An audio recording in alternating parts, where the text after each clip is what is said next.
The views, opinions, and representations expressed on the Night Dreams Talk Radio Network and its website are those of the hosts, guests, and participants, and are not necessarily those of or endorsed by the network, its affiliated stations and broadcasts, the management, other hosts, or advertisers of the network. The shows found on the Night Dreams Talk Radio Network can, but do not necessarily, promote any particular lifestyle, belief, religion, political affiliation, or other personal practice. These shows are for entertainment purposes only and are not intended to treat, diagnose, and or claim any cure of disease or condition or give any medical or legal advice. You're listening to my friend Gary Anderson on Night Dreams Talk Radio, the best in paranormal radio. Well, thank you, John. Tonight we got a very special guest, one I've been waiting for weeks. We have Penney Bradley on. Now, you're probably wondering who Penney Bradley was, or is, I should say. Well, she was introduced into the secret space program when she was 4 years old. She's going to be talking about Mars, space wars, and so much more right after this. You can advertise your business on Night Dreams Talk Radio, and you will be heard worldwide. Why not contact us at nightdreamstalkradio@gmail.com.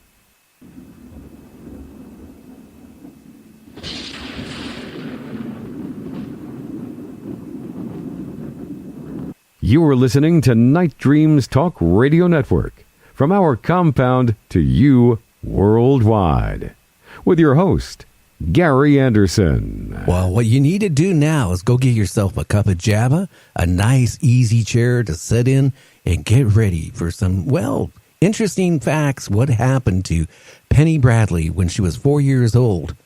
Hey, Penny, how are you doing tonight? I'm doing well, and you? I am doing what I normally do at my age. I'm sitting. I know that feeling. I'm not that much younger than you are. What can I say? Well, I can't wait till the weather gets better. I can get on my Harley and start riding. Anyway, why don't you tell everybody about yourself and, and what happened to you when you were 4 years old? When I was 4 years old, it was the summer of 1959, and it was before I was supposed to start kindergarten. And one night I was picked up by a Jeep full of men and driven cross-country at night to Langley, Virginia, where I was a guest of the CIA for the next 5 years. They had a technology to time travel, and so the end of my story brings me back to the same night I was taken, where my mom found me wandering outside, and she thought I was sleepwalking. So from my parents' point of view, I was never gone. This is important. At Langley. In 1947, there was a battle called the Battle of Operation High Jump, and it was between Admiral Byrd and the German people that were down in Antarctica. And the Germans won. And a lot of people are not real familiar with that. But when Admiral Byrd came back and reported to Congress, he said that the next war would be fought with planes that could go from pole to pole in a matter of minutes. And he wasn't kidding. One of their ships was cut in half by lasers mounted on a spaceship. So President Truman negotiated the treaty, but never signed it. He left that to Eisenhower. So Eisenhower signed it in 1953 after the Germans buzzed the White House a couple of weekends in a row. And 2 years later, I was born, and there was a whole group of kids, American kids, that were born from 1953 to 1957, and we were all taken together to Langley, where they called us the class of 64. They spent the first year mind fracturing us so that we would have alters that could be programmed to do what they wanted without remembering it when we came back. And once we had the required number of alters, we had a side trip to Montauk. Montauk was later an all-men's program, but in 61 when I was there, it was everybody that was eventually going to space had to go through the chair first. And this was the chair that they had taken out of the Roswell crash. And I was so small, they had to put me on a peach box for my back to hit the electrodes. And I got into a lot of trouble because I kept traveling dimensionally instead of through time. And they eventually chipped me so they could find me no matter where I went. When we got back, all of us, our psychic abilities were weaponized to whatever extent they could be, and the survivors were sent to Mars. There's a jump gate in a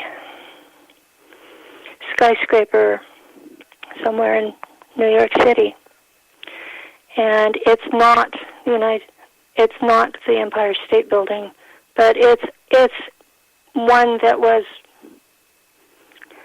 relatively new in the 1960s, and we the survivors, and there were under 20 of us left out of this entire group. Only 20 of us had survived. But we were sent to Mars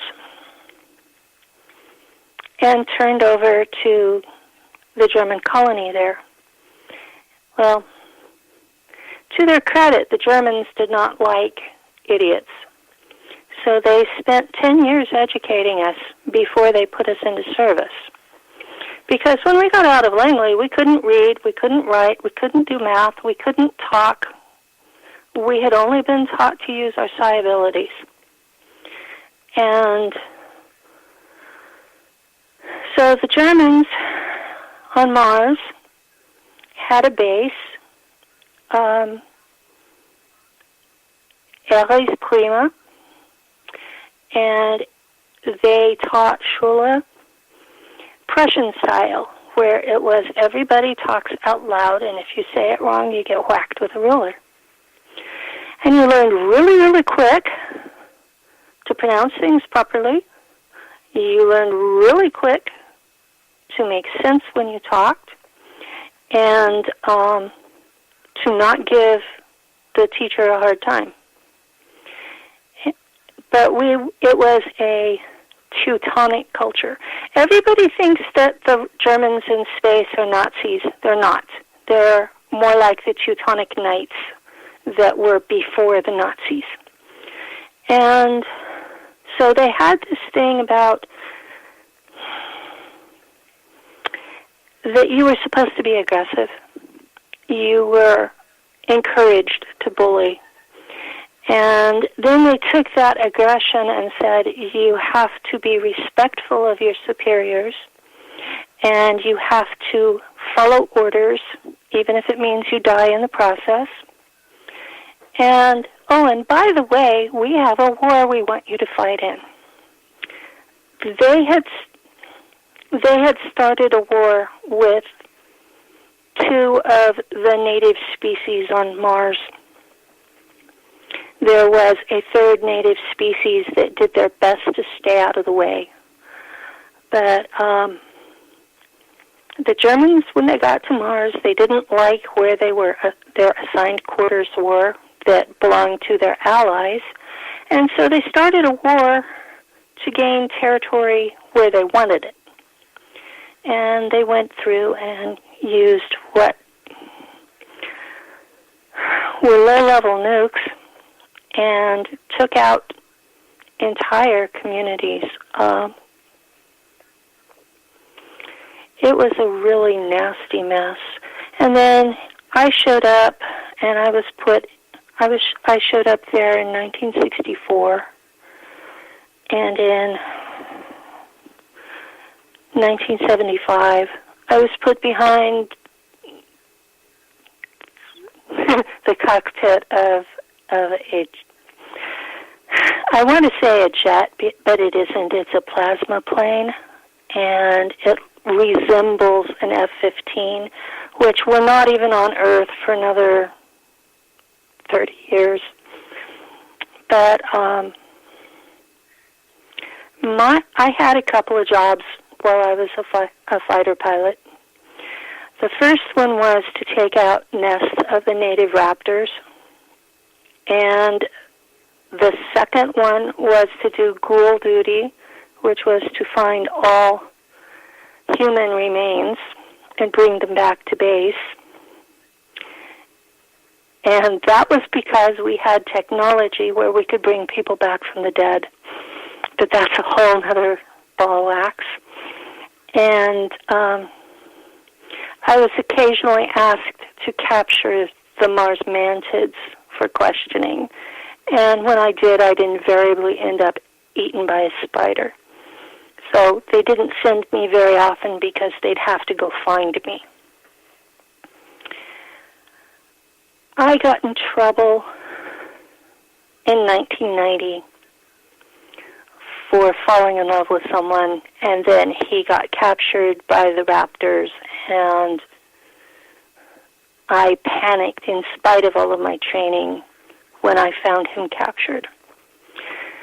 So I got transferred to Nachtwaffen, which is the German fleet in space, and I was a navigator on a freighter ship for 25 years. And in 2014,